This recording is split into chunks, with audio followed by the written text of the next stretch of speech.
Hello and welcome to another Carpi Life Tackle video. Today's video again is another sort of informational video, and I want to talk a little bit about rigs and not so much what types of rigs and things like that, but some general helpful sort of things when it comes to rigs. Now there's a lot of again opinions regarding rigs and whether you should use pre-tied rigs or whether you should make rigs yourself.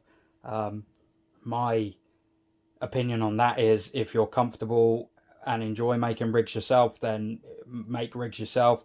If you get no enjoyment from making your own rigs, or you physically can't do it because of, disabilities or whatever, then there's nothing wrong with using pre-bought rigs as well. One thing I would say to beginners is, if you've never used a specific rig before, I would always recommend that you go and buy a pre-bought one, and I would always say go and buy a pre-bought one from like Korda or Fox or somebody like that. You know the quality will be good, and you know that the rig will be fishable from the packet.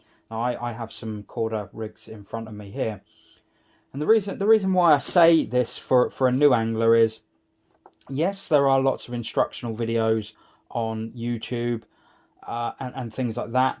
But what I would do if it was me, I would buy a few of the rigs that I'm looking at making, fish with them, and see the mechanics of the rig, see how it turns the hook and things like that, and get a feel for using the rig before you tie your own. The last thing you want to do is tie your own rig and the rig not be safe. And you know that these Korda rigs and the Fox rigs and that, they're all going to be safe to use from the packet. Okay, so go and buy some, check them out, have a look at them, and then when you are ready to make your own, you've then got a pre-tied one that you can base your rigs on as well. If your rig looks a lot like the pre-tied one, then you know it's going to fish very similar to the pre-tied one as well. So one of the things regarding rigs is there are multiple different ways we can mount baits onto rigs. Now we have the classic knotless knot hair rig, and that's pretty much this rig here, where, I don't know if you can see, you just literally have a hair on the and then a knotless knot. Now and then we have a soft coated sort of hook link, because this rig works very well with that style. There's no, on this particular pre-tied one, there's no anti-tangle sleeve or anything like that. If I was tying it myself, I probably would add an anti-tangle sleeve. And the other thing I would do is I wouldn't have that swivel on the end. I would just have the loop, because I use the quick link swivel system, and that works much better with the loop and with the anti-tangle sleeve to lock it all in place.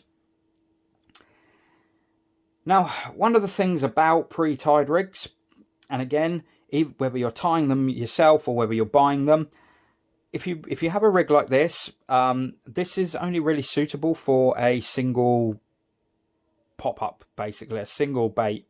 The hair is at a fixed length, so if you change the size of your bait, the bait might be too big for that hair, and it might not sit right. So my first tip is, if you are pre-tying rigs and not tying them on the bank for specific baits, don't tie the hairs long. Tie the hairs short. And the reason being is, if I tie the hair long and I want to use a small bait, I have a lot of hair. So my bait could be sat right up here, and then I could have that much hair dangling down. Then when the fish takes the hook in, it might take the bait in, but it might not take the hook in far enough. So when it blows it back out, the hook might not catch. If you have a shorter hair and you want to use a bigger bait, what you can actually do is take some of this stuff, some bait floss. You can pull off a section of bait floss. You can poke that through the eye, or through the hair part. I say that like it's easy, but again, as you probably know from my previous videos, I'm fairly blind, so I find this quite difficult. So poke a bit of that through.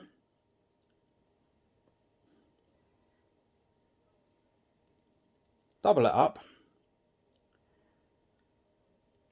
We can then now fold that over again, put our baiting needle through our bait, pull that up through.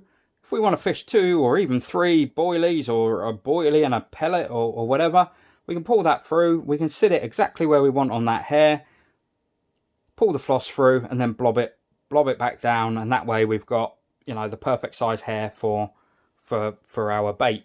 So I would always tend to, you know, if I was tying these up myself before I go out to the bank, I would do the hair so it's perfect for a single, say, 16mm boilie, because a lot of my fishing is done with that exact thing. But then I would know that if I want to change down, or even time for a single 12mm boilie, and then you know, if you want to go up a size, you can use this method. If you want to put a snowman on or whatever, again, you can use this method. So it's much easier to lengthen a hair than it is to shorten a hair.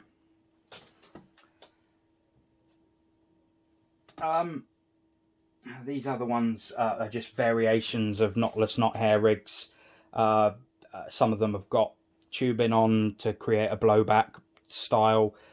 Some of them have got a rig ring on, again, to create a blowback sort of style. I'll show you that one.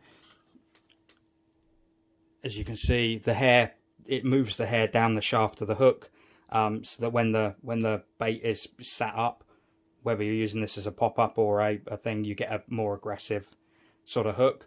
But it's sort of a blowback as well, that can move back down the shaft. So when the fish blows the bait back out, when you can sort of tell if you've had a take or not, you know, because when you reel in, if that hair is sat down like that, you know a fish has taken the bait and blown it back. So there could be something wrong with your rig. You might need to adjust the hook size, or you might have too much hair sticking out or something. Like it just gives you an indication that there's been fish on your bait.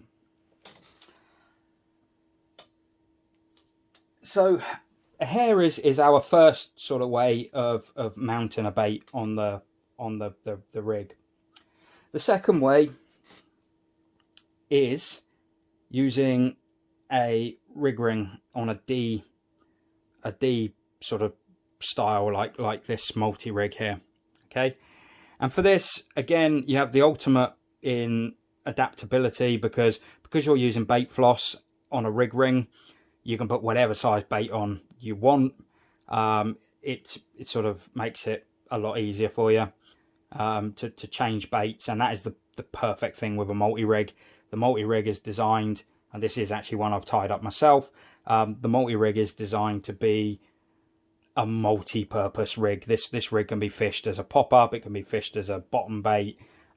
You can change hooks easy if you want to change the size of the hook, or if your hook gets blunt, you can put bigger baits on, you can put smaller baits on. It is a multi-used bait rig. It's a very, very good rig.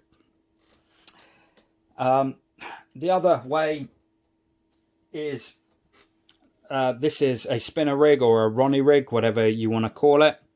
And as you can see with this one, we are mounting the bait using a little hook bead and a little tiny hook swivel. And again, the whole point of this rig being a spinner rig is when it's sat up, you know, you want the rig to be able to turn in any angle that the fish takes the bait. So the rig should always return back to being pointing downwards and ready to hook a fish. So if you get a take on this that the fish doesn't quite take the bait in, this rig will always sit back to be fishing perfect again after. But the bait swivel there is you mount baits on it exactly the same way as we did our rig ring there, using a bit of bait floss. The other way is we have these little bait screws. Let me see, I have one here. Very difficult to hold to sort of show you on the camera. So, and those just again would be fished on like the D rig style there, or you can fish them exactly the same way as that swivel with a little hook bead. And these are perfect for if you're a single boilie fisherman, you know, you either use a single bottom bait boilie, a single pop-up, single wafter, whatever. These bait screws are perfect because they're designed to fit one boilie into, you know, and they're so easy. You don't have to keep blobbing bait floss. You literally just unscrew one bait and screw another bait on. So again, that is the sort of main ways to mount your baits. Again, with rigs, try out many different rigs. Some are perfect for bottom baits, some are perfect for pop-ups, some are awful for bottom baits, some are awful for pop-ups.